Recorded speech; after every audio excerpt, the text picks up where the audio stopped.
yan, naghirap kami. Kasalanan namin yun, hindi nyo kasalanan yun.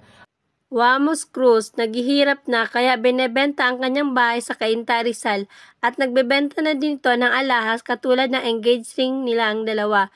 Kaya usap-usapan ngayon sa social media ang pagpapaliposuction ng kanyang asawa na si Antoinette, inabot ng milyon. Narito ang video ni Antoinette Gal habang ito inaalagaan ni Wamos Cruz kung paano niya ito pagsilbihan, pakakainin at papainumin. Ganito kamahal ni Wamos Cruz ang kanyang asawa. Lahat ng mga netizen na papasana all na lang. Bumili ng bahay dyan, pwede nyo silipin yung bahay, kung magustuhan nyo, dibilin nyo. Kung di nyo magustuhan, di huwag nyo bilhin, di ba? So yung pagbebenta ko naman yung Gold Cable Store, although talagang pinakita ko, alam ko naman na nagsasalita nga pala kami, at si Antoinette nasa likod ko, tumatawa-tawa na. Kasi actually natatawa na lang din naman kasi talaga kami.